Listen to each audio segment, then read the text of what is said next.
भाषा को लेकर मेरी राय का जिक्र परिचय में हुआ ही है। मैं मानता हूं कि हर भाषा आत्मा की भाषा नहीं होती है, भाषाओं के बहुत सारे काम होते हैं। अंग्रेजी भी मेरे लिए बड़ी प्रिय भाषा है, हिंदी प्रिय भाषा है, सारी भाषाएं प्रिय हैं। मैं उन लोगों में नहीं हूं जो किसी एक से प्रेम करने के लिए बाकी सबसे नफरत करना पसंद करता हो। मैं सबसे प्रेम करना पसंद करता हूं और उसमें हिंदी मेरी मातृभाषा है। तो जो प्यार माँ से होता है वो हिंदी से है। ये कहने में मुझे दुनिया के किसी भी मंच पर ना संकोच है, ना झिझक है, ना कोई भय है। तो हिंदी मेरी माँ है और माँ के मामले में न समझौते होते हैं, न चयन की सुविधाएं होती हैं, न चयन की जरूरत होती है। पर हिंदी मेरी माँ है का मतलब ये नहीं है कि तेलुगु मेरे दुश्मन है, या कि उर्दू मेरे दुश्मन है, या अंग्रेजी मेरे दुश्मन है। नहीं, मैं बिल्कुल नहीं चाहता कि आप भी एक ऐसा मिजाज लेकर आगे बढ़ें कि हम एक भाषा को सम्मान की निगाह से देखें और उसी तेवर से बाकी भाषाओं को अपमान की निगाह से देखें। ऐसा मैं बिल्कुल ना चाहता हूं। मैं तो नहीं करता हूं। मैं चाहता हूं कि कोई भी ना करे, आप भी ऐसा ना करें। संस्कृत मेरी परनानी है। संस्कृत की बेटियां अपभ्रंश हुई, प्राकृत हुई। उनकी बहुत सारी बेटियों में एक बेटी का मैं बच्चा हूं, उसका नाम हिंदी है। उसी अपभ्रंश प्राकृत की बहुत सारी बेटियों में मराठी भी है, गुजराती भी है, पंजाबी भी है, बांग्ला भी है, असमिया भी है, ओडिया भी है। और उसी नानी के पड़ोस के परिवार की और जो बच्चियां हैं उनमें तेलुगु, तमिल और मलयालम, कन्नड़, ये सब भाषाएं भी हैं। और इन नानी के समय में इन सब भाषाओं में बहुत अपनत्व था, बहुत सहयोग था। आज हम कितनी भी दूरी महसूस करें, हमारी नानी के ज़माने में इनमें बहुत लेन देन हुआ, आदान प्रदान हुआ। और इसलिए जब आप मलयालम सीखेंगे या तमिल सीखेंगे तो आप बड़ा आश्चर्यचकित हो जाएंगे कि कई बार संस्कृत के शब्द एज इट इज़ आपको उन भाषाओं में मिलते हैं और आपको समझ में आता है कि एक पीढ़ी का अंतर नहीं है। थोड़ा और पीछे जाएंगे तो कई पीढ़ी पीछे हमारी बड़ी गहरी दोस्ती रही है, ताल्लुकात रहे हैं। और इसलिए जब भाषा के प्रश्न पर मुझे कोई बोलने को कहता है, मुझे लगता है कि ये शायद दुनिया का सबसे महत्वपूर्ण सवाल है। अलग बात है कि आजकल हम इसको एक हल्का सवाल मान लेते हैं, पर मैं भी आपको समझाना चाह रहा हूं कि ये दुनिया का सबसे महत्वपूर्ण सवाल क्यों है।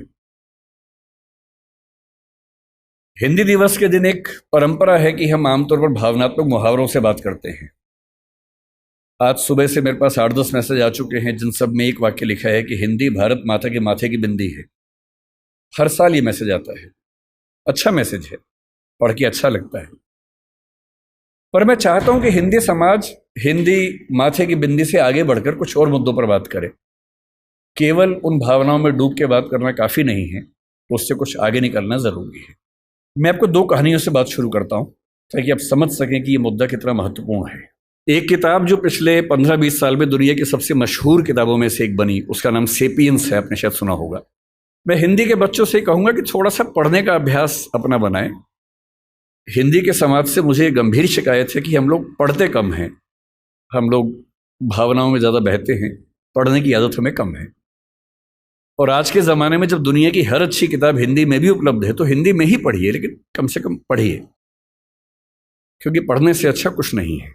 एक किताब पढ़ने का मतलब किसी एक व्यक्ति के जीवन के 40-50 साल के निष्कर्षों को 3 दिन में समझ लेना, और आप 50 साल मैच्योर हो जाते हैं 3 दिन में केवल एक अच्छी किताब पढ़ लेने से।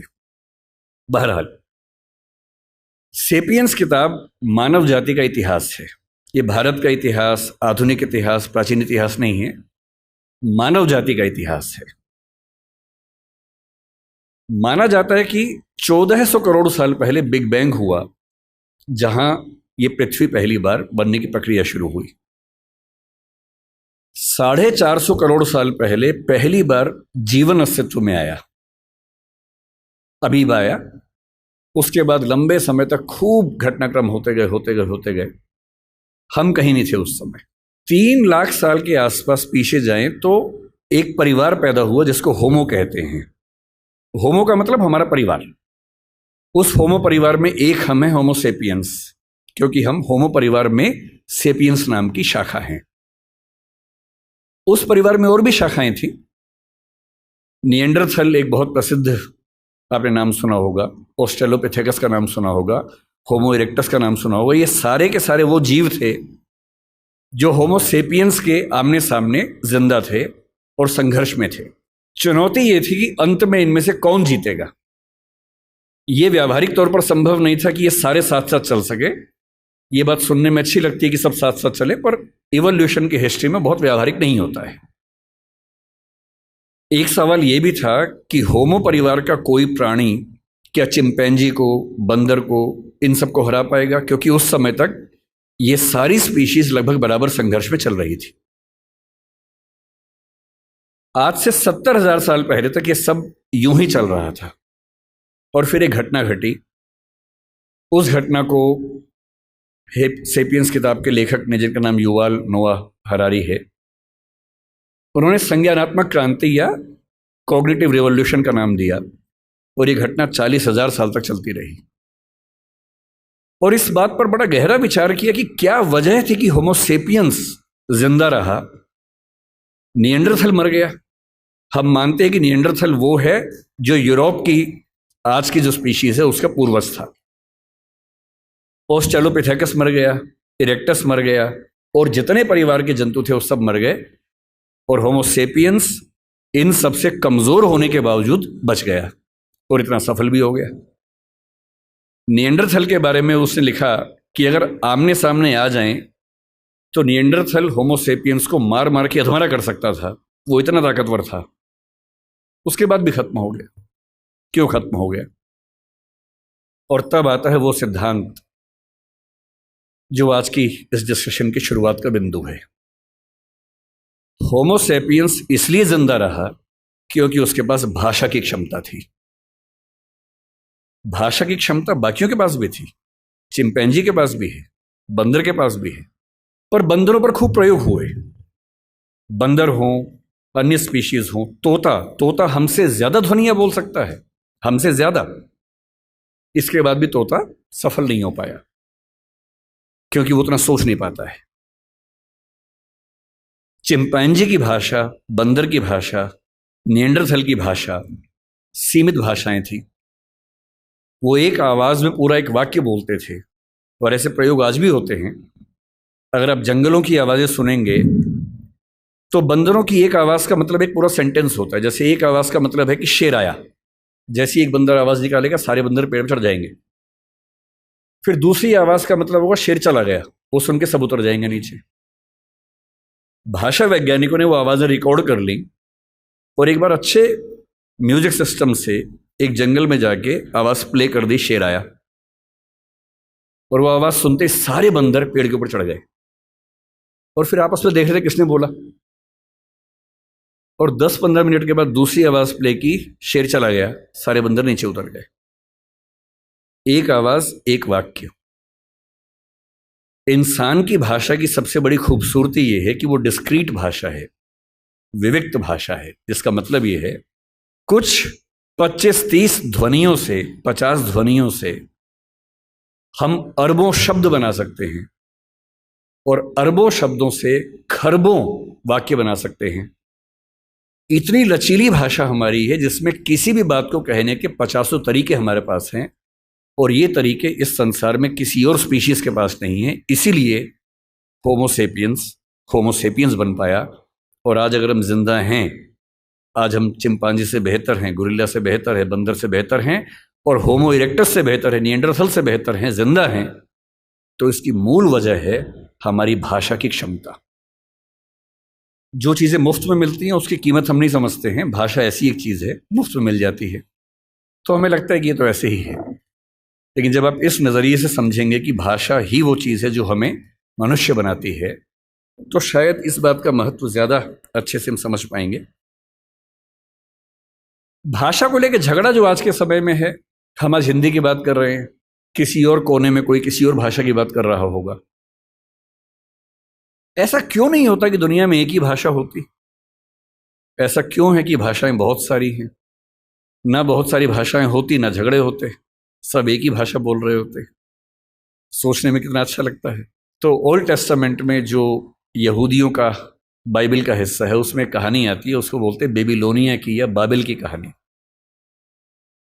कहानी ये है कि एक बार ईश्वर ने, यहूदियों के ईश्वर याहवे ने, जब देखा कि मनुष्य बहुत पाप कर रहे हैं तो उसने बहुत तेज बाढ़ पैदा की।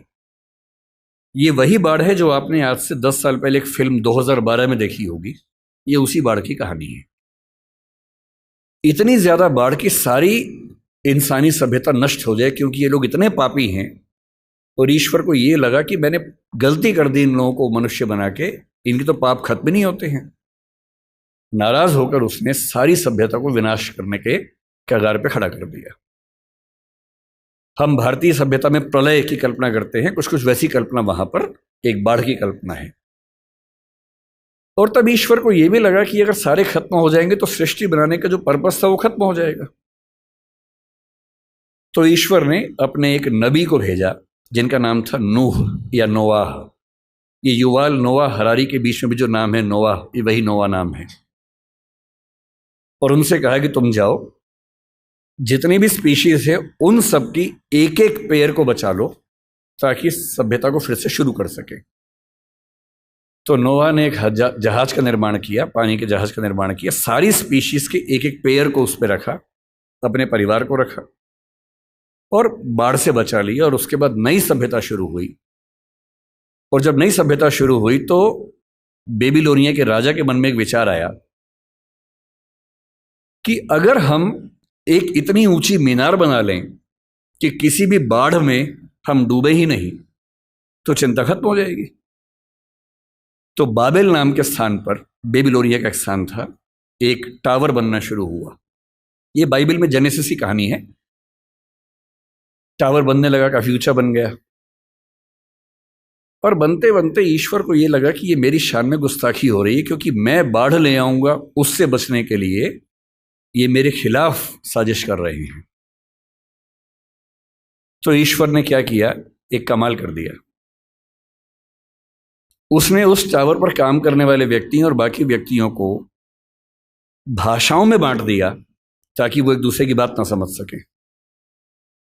और एक कहानी चलती है कि अगर आप चाहते हैं कि सारे मनुष्य एक ना हो तो उनको भाषाओं में बांट दीजिए। और उसके बाद से आज तक सारे मनुष्य आपस में झगड़ा कर रहे हैं। ये कहानी ऐतिहासिक रूप से कितनी सही है मुझे नहीं पता, मिथक है, धर्म की बात है, पर ऐसी कहानियां किसी कंसेप्ट को समझने के लिए बहुत काम की कहानियां होती हैं। और जब मैं भाषा के प्रश्न को देखता हूं तो मैं दो नजरियों से देखना पसंद करता हूं। पहली बात, भाषा वो है जो हमें मनुष्य बनाती है।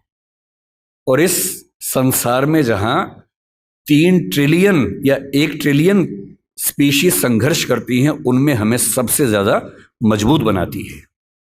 और दूसरा, भाषा वो संरचना है जो दुनिया को बांटती है, और क्योंकि बांटती है तो बहुत सारे संघर्षों को जन्म देती है। लोग कहते हैं कि धर्म बहुत ताकतवर है, जाति बहुत ताकतवर है। मेरी नजरिए में भाषा सबसे ताकतवर है। अगर धर्म बहुत ताकतवर होता तो पाकिस्तान बनने के बाद बांग्लादेश की जरूरत क्यों पड़ती? मुसलमानों के लिए एक नया देश चाहिए तो पाकिस्तान बन गया। पाकिस्तान और बांग्लादेश में मुसलमान ही तो थे। अंतर क्या था कि एक तरफ के मुसलमान उर्दू और पंजाबी बोलते हैं, एक तरफ के मुसलमान बांग्ला बोलते हैं। बांग्ला भाषी मुसलमान उर्दू भाषी मुसलमान के साथ एक नहीं हो पाएगा, इसलिए उसको नए देश की जरूरत है। और बांग्लादेश इसलिए बना। आप श्रीलंका के झगड़े को कितना भी हिंदू और बौद्ध झगड़ा कह लीजिए, दरअसल वो तमिल और सिंगली भाषाओं का झगड़ा है।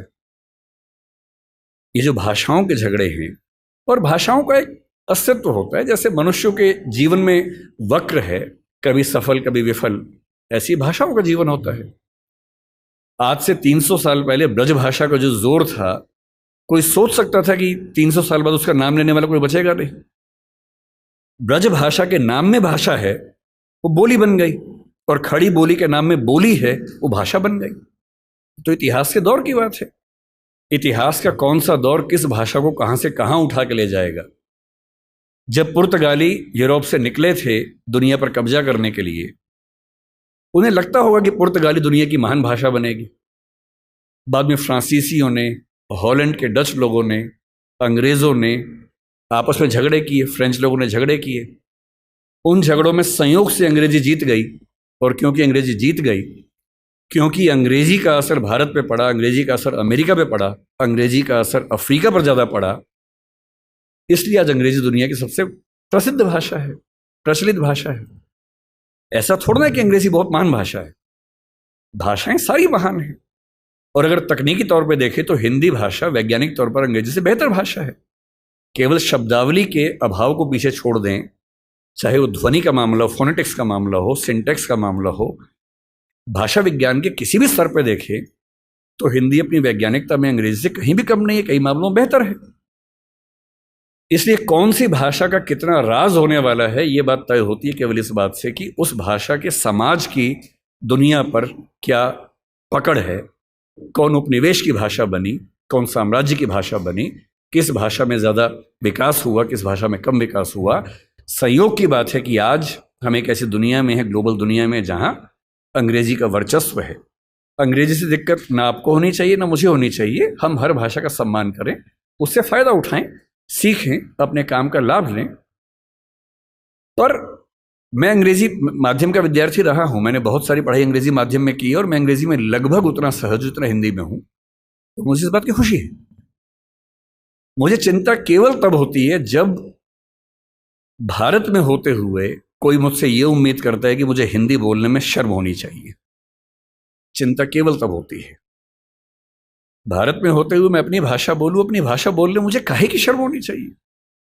मैंने जिन जिन देशों की यात्रा की, आज दुनिया के हर देश पर दबाव है कि अंग्रेजी सीखे, और वो दबाव इसलिए कि ग्लोबलाइजेशन का दौर है, अंग्रेजी में चीजें ज्यादा उपलब्ध हैं, स्वाभाविक सी बात है। पर मैंने कभी हॉलैंड में किसी व्यक्ति को डच भाषा की तुलना में अंग्रेजी को महत्व देते हुए नहीं देखा। वो लड़ने को तैयार हो जाते हैं।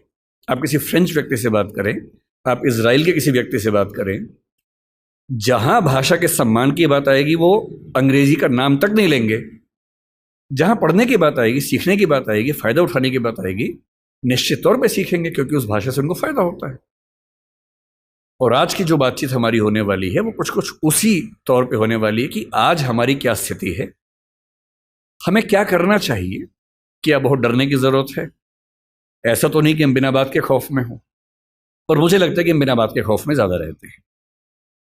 और जब मैं हिंदी की बात सोचता हूं और मिरांडा हाउस के संदर्भ में सोचता हूं, तो मुझे लगता है कि हिंदी की स्थिति कुछ कुछ वैसी ही है जैसी द टेम्पेस्ट नाटक की नायिका मिरांडा की थी। जब मॉरिस ग्वायर साहब ने इस कॉलेज की स्थापना की और इसका नाम मिरांडा हाउस रखा, तो उनसे कई लोगों ने पूछा, वो उस समय डीयू के वाइस चांसलर भी थे, भारत के चीफ जस्टिस भी थे उस समय। तो जब भारत आज़ाद हो गया और वो चले गए यहाँ से, 1952 में उन्होंने एक बात की व्याख्या की कि मैंने इस कॉलेज का नाम मिरांडा क्यों रखा। 3 वजह बताई। एक वजह बताई कि एक फिल्म की हीरोइन मुझे बहुत प्रिय है, उसका नाम मिरांडा है। एक कहा कि मेरी बेटी का नाम मिरांडा है। लेकिन जो असली वजह मुझे लगता है तीसरी उन्होंने बताई वो ये थी कि शेक्सपियर के नाटक द टेम्पेस्ट में जो एकमात्र महिला कैरेक्टर मंच पे आती है उसका नाम भी मिरांडा है। और वो कहते हैं कि मैं चाहता हूं कि मिरांडा हाउस में पढ़ने वाली लड़कियां ऐसी व्यक्ति बने।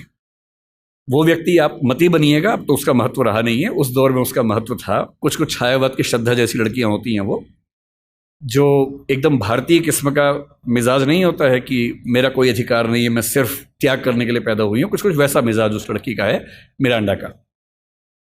उस नाटक में एक बड़ी खास बात है, मिरांडा बहुत योग्य लड़की है, उसकी समझ बड़ी गहरी है, पर वो अपने पिता और अपने होने वाले पति, प्रोस्पेरो उसका पिता है, फर्डिनेंड उसका होने वाला पति है, वो उन दोनों के इतने कंट्रोल में है कि वो खुद को डिफाइन उन्हीं के नजरिए से करती है।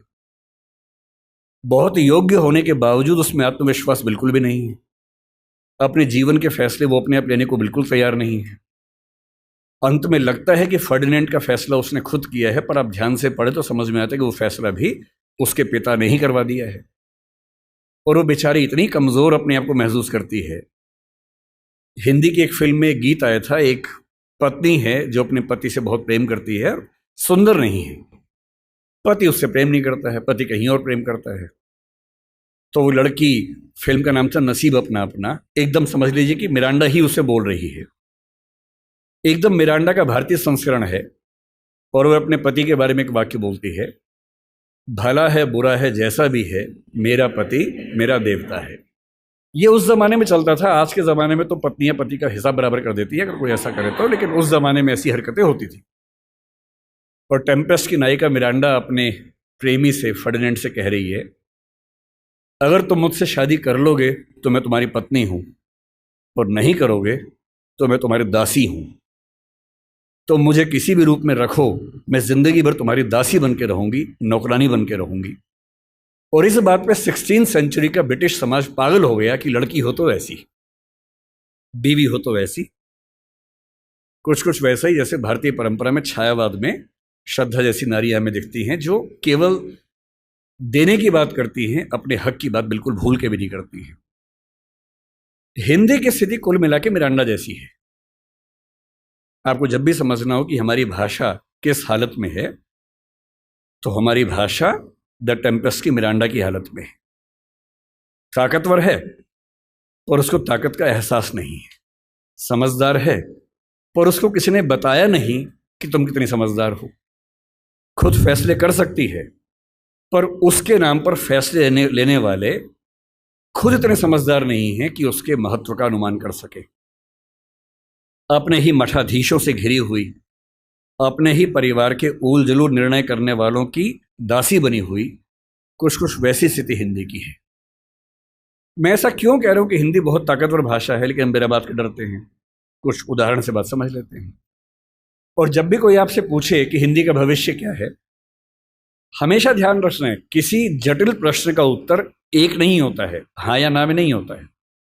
उसका उत्तर बहुत सारे पहलुओं में होता है। और जब तक आप किसी जटिल प्रश्न को 4-5 सरल प्रश्नों में तोड़ नहीं लेंगे, तब तक उस प्रश्न का उत्तर आप ठीक से दे ही नहीं पाएंगे। इसलिए जब भी कोई आपसे पूछे कि क्या हिंदी का कोई भविष्य है या हिंदी का भविष्य कैसा है, तो हिंदी कोई एक वस्तु नहीं है। हिंदी में बहुत सारी चीजें आती हैं। मसलन आपको बताना पड़ेगा कि बोलचाल की भाषा के रूप में हिंदी का भविष्य क्या है, राजभाषा के रूप में, ऑफिशियल लैंग्वेज के रूप में हिंदी का भविष्य क्या है, राष्ट्रभाषा के रूप में क्या है, संपर्क भाषा के रूप में क्या है, ज्ञान विज्ञान की भाषा के रूप में क्या है, व्यापार की, वाणिज्य की, नौकरी की दुनिया में उसका भविष्य क्या है। और जब तक इन सारे प्रश्नों पर अलग अलग आप 4 वाक्य बोलने की स्थिति में नहीं है, तब तक हिंदी के भविष्य की बात कैसे करेंगे? मसलन क्या हिंदी का भविष्य बोलचाल की भाषा के रूप में है या हम खत्म होने वाले हैं? यदि कोई आपसे कहे कि हम खत्म होने वाले हैं, उस मूर्ख की बात को बिल्कुल मानने की जरूरत नहीं है। वो निरा मूर्ख व्यक्ति होगा जो ऐसी बात कर सकता है। तथ्यों पर ध्यान देना है। हिंदी समाज की बुरी आदत है कि हम तथ्यों पर नहीं, अफवाहों पर ज्यादा ध्यान देते हैं। तथ्यों पर ध्यान देना है। जनगणना निकाल के देख लीजिए। 1991 में प्रथम भाषा के रूप में हिंदी बोलने वालों की संख्या भारत में 39% थी। कुल 83 करोड़ आबादी थी, उसमें से लगभग 32 करोड़ के आसपास हिंदी प्रथम भाषा के रूप में बात कर रहा हूं मैं, मातृभाषा। 2001 के सेंसस में यह परसेंटेज 39 से बढ़ के 41 हो गया, 41% हो गया। 2011 के सेंसस में जब हमारी आबादी 121 करोड़ हो गई, प्रथम भाषा के रूप में हिंदी बोलने वालों की परसेंटेज 43.6 हो गई, जिसका सीधा सा मतलब है कि 53 करोड़ लोग, 52-53 करोड़ लोग भारत में हिंदी को मातृभाषा के रूप में बोलते हैं। और अंग्रेजी को मातृभाषा के रूप में कितने बोलते हैं भारत में? 2,70,000, 0.02%। 43.6% और 0.02% के बीच में अगर आपको ऐसा लगने लगे कि हमारी भाषा का अस्तित्व खतरे में है, तो मेरा ख्याल है कि हमारा दिमाग खतरे में है। 2021 से सेंसस हो नहीं पाया है, अब होगा। उम्मीद है कि 24 में हो जाएगा।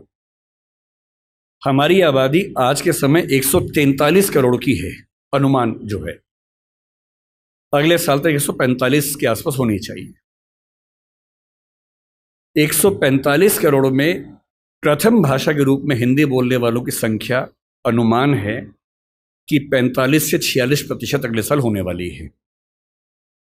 और जिसका मतलब ये है कि लगभग मान के चले कि 64 से 66 करोड़ के बीच में मातृभाषा बोलने वाले हिंदी समाज के लोग होने वाले हैं। अगर आपको लगता है कि 65 करोड़ लोगों की मातृभाषा खत्म होने वाली है, तो इससे हास्यास्पद क्या हो सकता है? ऐसा कोई सवाल ही पैदा नहीं होता।